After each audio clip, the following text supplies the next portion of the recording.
Assalamualaikum warahmatullahi wabarakatuh. Perkenalkan, nama saya Kiki Rizky Amelia dengan Akidim 103. Di sini saya akan menjelaskan penelitian yang berjudul pengaruh flash sale dan tagline gratis ongkir Shopee terhadap keputusan pembelian impulsif secara online.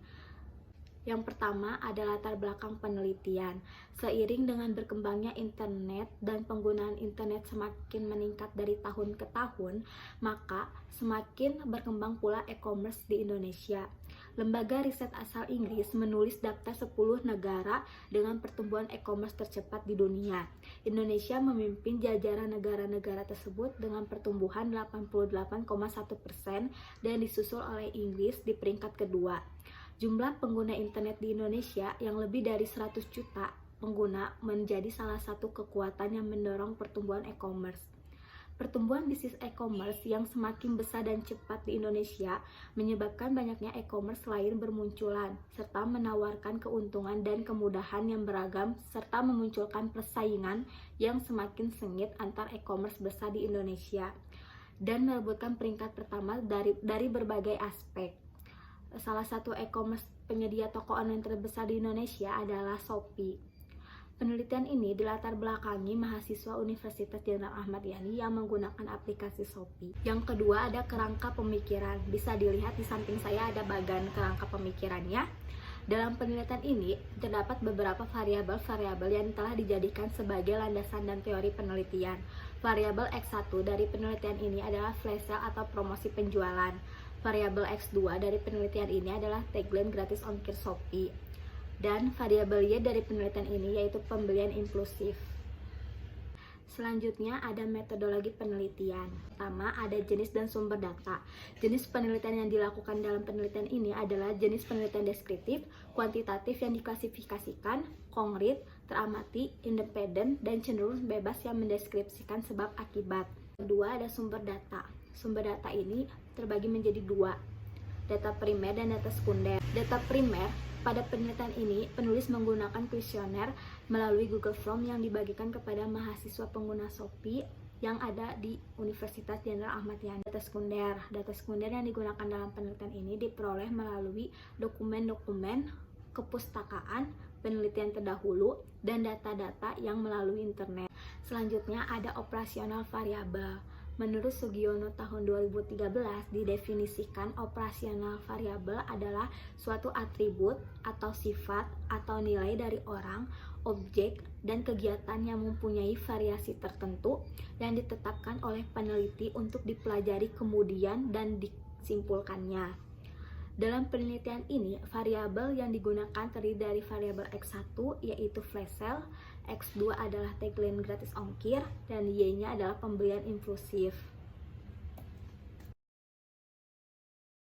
Selanjutnya ada sampel. Sampel adalah bagian dari jumlah karakteristik yang diambil oleh populasi tersebut. Pengertian ini menurut Sugiono tahun 2016.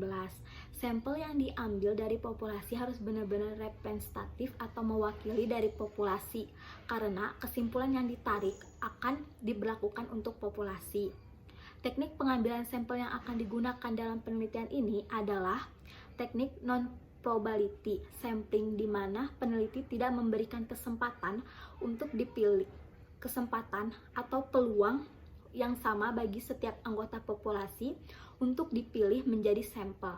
Dalam menentukan sampel, peneliti menggunakan teknik purposive sampling, yang berarti untuk menjadi sampel suatu anggota populasi haruslah memenuhi syarat dan kriteria tertentu yang telah ditetapkan sebelumnya. Adapun kriteria sampel yang ditetapkan peneliti ini antara lain, yang pertama adalah mahasiswa Universitas Jenderal Ahmad Yani. Yang kedua, berusia minimal 17 tahun.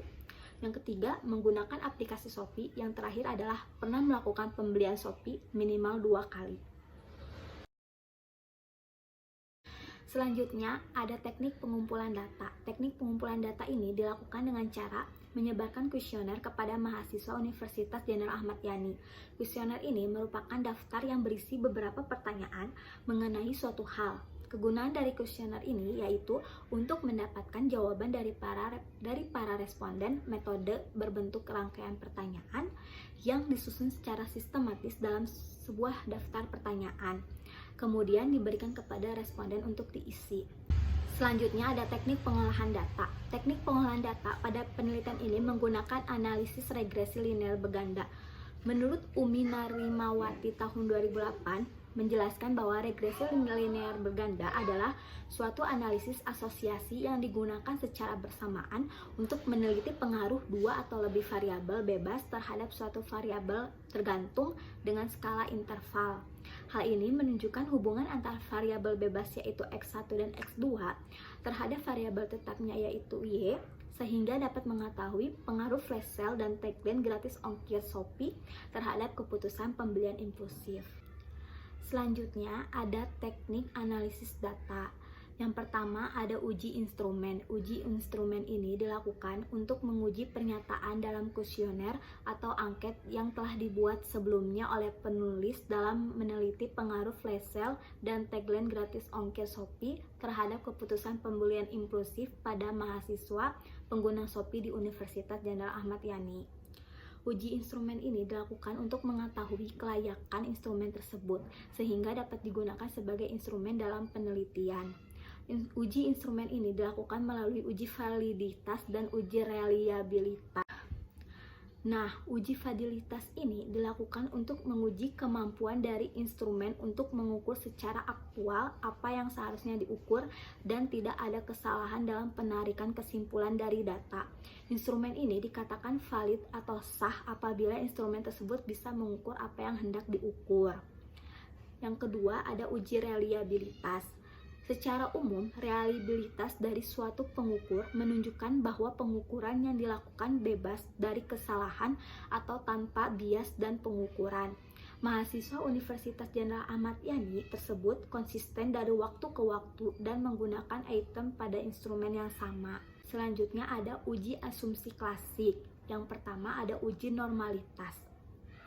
Uji normalitas ini dilakukan untuk menguji apakah suatu model regresi, suatu variabel independen dan variabel dependen, ataupun keduanya mempunyai distribusi normal atau tidak normal, dengan tujuan apakah jumlah sampel yang diambil tersebut adalah representatif atau belum, sehingga kesimpulan sampel bisa dipertanggungjawabkan. Apabila suatu variabel tidak berdistribusi secara normal, maka hasil uji statistik akan mengalami penurunan. Yang kedua ada uji multikolinearitas.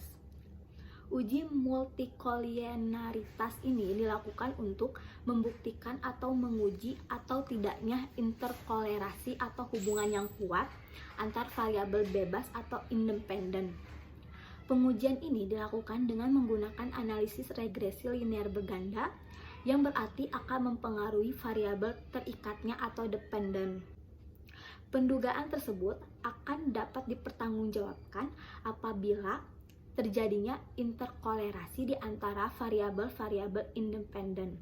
Adanya hubungan linear antara variabel independen akan mengakibatkan kesulitan dalam memisahkan pengaruh masing-masing variabel independen terhadap variabel dependennya.